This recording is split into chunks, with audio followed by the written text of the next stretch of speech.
ಪ್ರತಿ ವರ್ಷದಂತೆ ಡಾಕ್ಟರ್ ಅಭಿನವ್ ಘನಲಿಂಗರುಮಣಿ ಅವ್ರದ್ದು ಪಟ್ಟಾಧಿಕಾರ ಹಾಗೂ ಅವರ ಜನ್ಮೋತ್ಸವದೇನಂದ್ರೆ 28 ಸೆಪ್ಟೆಂಬರ್ 28ನೇ ತಾರೀಕಿಗೆ ಇರ್ತದೆ. ಪ್ರತಿ ವರ್ಷ ಏನು ಮಾಡ್ತಾರೆ ಅಂತಂದ್ರೆ ಎಲ್ಲಿ ಜನರಿಗೆ ಜಾಗೃತಿ ಮಾಡೋ ಸಲುವಾಗಿ ಯಾವಾಗ ಏನಂತಂದ್ರೆ ಗಿಡ ನಾಡೋದಾಗಲಿ ಅಥವಾ ಇವು ದುಶ್ಚಟ ಬಿಡೋದಾಗಲಿ ಇಂಥದ್ದು ಏನಂದ್ರೆ ಪ್ರತಿ ವರ್ಷ ಏನಂದ್ರೆ ಆ ರೀತಿ ಒಂದು ದಿವಸ ಮೊದಲು 27 ತಾರೀಕಿಗೆ ಅದ್ರದ್ದು ಅಭಿಯಾನ ಇದು ಮಾಡಿಕೊಂಡು 28ನೇ ತಾರೀಕಿಗೆ ಇಲ್ಲಿ ಏನಂದ್ರೆ ಮಠದಲ್ಲಿ ಅವ್ರದ್ದು ಪಟ್ಟಾಧಿಕಾರ ಮಹೋತ್ಸವ ಆಮೇಲೆ ಅವ್ರ ಜನ್ಮ ಉತ್ಸವ ಏನಂದ್ರೆ ಇಲ್ಲಿ ನಾವೆಲ್ಲರೂ ಭಕ್ತರು ಕೂಡಿ ಮಾಡ್ತೇವೆ.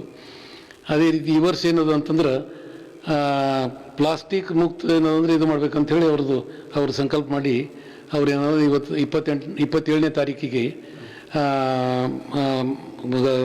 ಬಸವಕಲ್ಯಾಣ ಗಾಂಧಿ ಚೌಕದಿಂದ ಮಡಿವಾಳ ಚೌಕದವರೆಗೆ ಏನಂತಂದ್ರೆ ಎಲ್ಲ ಜನರು ಆಮೇಲೆ ಎಲ್ಲ ಸ್ಟೂಡೆಂಟ್ಸ್ ಎಲ್ಲ ಶಾಲೆ ಕಾಲೇಜ್ ಏನಂದ್ರೆ ಮಕ್ಕಳು ಎಲ್ಲರೂ ಕೂಡ ಏನಂದ್ರೆ ಅವ್ರ ಜೊತೆಗೆ ಏನಂದ್ರೆ ಭಾಗಿಯಾಗಿ ಏನಂತಂದ್ರೆ ಅದು ಪ್ಲಾಸ್ಟಿಕ್ ಮುಕ್ತ ಇದು ಮಾಡಬೇಕು. ಅದರಿಂದ ಏನಂದ್ರೆ ದುಷ್ಪರಿಣಾಮ ಭಾಳ ಆಗ್ತವೆ.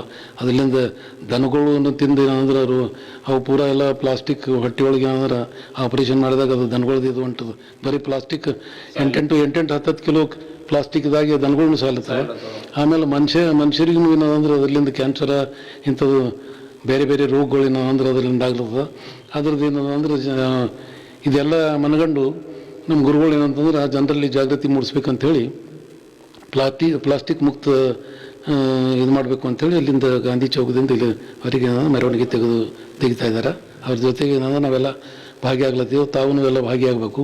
ಆಮೇಲೆ ಮರುದಿವಸ 28ನೇ ತಾರೀಕಿಗೆ ಇಲ್ಲಿ ಮಠದೊಳಗೆ ಅವ್ರದ್ದು ಜನ್ಮ ಶತಾಬ್ದಿ ಹಾಗೂ ಪಟ್ಟಾಧಿಕಾರ ಮಹೋತ್ಸವ ಅವತ್ತಿನ ದಿವಸ ಆಗ್ಯದ.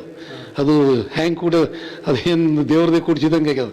ಅದಕ್ಕೆ ನಾವು ಏನೋ ರಂಭಾಪುರಿಗೆ ಹೋಗಿದ್ದೆವು. ಹೋದಾಗೆ ಅಂದ್ರೆ ಈ ಪಟ್ಟಾಧಿಕಾರ ಮಾಡಬೇಕು ಅಂತೇಳಿ ಅವ್ರು ಹೇಳಿದ್ರು. ಅದ್ರ ಪ್ರಕಾರ ನಾವು ಪಟ್ಟಾಧಿಕಾರ ನೀವು ತಾರೀಖು ಕೊಡ್ರಿ ಬುದ್ಧಿ ಅಂತ ಹೇಳಿದ್ಮೇಲೆ ಅವ್ರು ಏನಾದ್ರು ಪಂಚಾಂಗ ತೆಗಿಲಕ್ಕೆ ಒಬ್ರಿಗೆ ಹೇಳಿದ್ರು. ಆ ಪಂಚಾಂಗದವ್ರು ಏನೋ ನೋಡ್ಕೊಂಡು ಏನಾದ್ರು 28 ತಾರೀಕು ಕೊಟ್ಟರು ಅವರು. ನಾವು 28 ತಾರೀಕಿದಾಗ ದಸರಾ ಅದು ಇಂಥವೆಲ್ಲ ಸ್ವಲ್ಪ ಎಲ್ಲ ನಮ್ಗೆ ಇದು ಅನಾನುಕೂಲ ಆಗ್ತದ್ರಪ್ಪ ಜಲ್ದಿ ನಮ್ಗೆ ಹೆಂಗೆ ಆಗ್ತದೆ ಅಂದ್ರೆ ಇಲ್ಲ ಅವ್ರೇನು ಪಂಚಾಂಗ ತೆಗೆದುಕೊಟ್ರೆ ಅದು ಒಳ್ಳೇದು ತಾರೀಕು ಅದು. ಅದ್ರ ಪ್ರಕಾರ ನೀವು ಮಾಡ್ಬೇಕಂತ ಹೇಳಿದ್ಮೇಲೆ ಅದು ಮಾಡಿದ್ಮೇಲೆ ನಾವು ಇಲ್ಲಿ ನಮ್ಗೆ ಗೊತ್ತಾಯ್ತು ನಮ್ಮದು ಗುರುಗಳದ್ದು ಏನಂತಾರೆ ಜನ್ಮೋತ್ಸವನು ಅದೇ ತಾರೀಕು ಅಂತೇಳಿ. ಅದು ಹೆಂಗೆ ಪರಮಾತ್ಮ ಕೂಡ್ಸೋದು ಆ ಪ್ರಕಾರ ಏನದು ಅವ್ರದ್ದು ಸೆಪ್ರೇಟ್ ಏನಂದ್ರೆ ಜನ್ಮ ಉತ್ಸವ ಆಮೇಲೆ ನಮ್ಮದು ಪಟ್ಟಾಧಿಕಾರ ಮಹೋತ್ಸವ ಮಾಡೋದು ನಮಗೇನು ಎರಡು ಮಾಡಬೇಕಾಗಿಲ್ಲ. ಅವತ್ತಿನ ದಿವಸ ಏನದು 28ನೇ ತಾರೀಕಿಗೆ ಅದು ಎರಡು ನಾವೇನದು ಪ್ರತಿ ವರ್ಷ ಮಾಡ್ತೇವೆ. ತಾವೆಲ್ಲರೂ ಭಾಗಿಯಾಗಬೇಕಂತೇಳಿ ತಮ್ಮಲ್ಲಿ ಕಳಕಳಿಯಿಂದ ಬೇಡ್ಕೊಳ್ತೇವೆ ಅಂತ.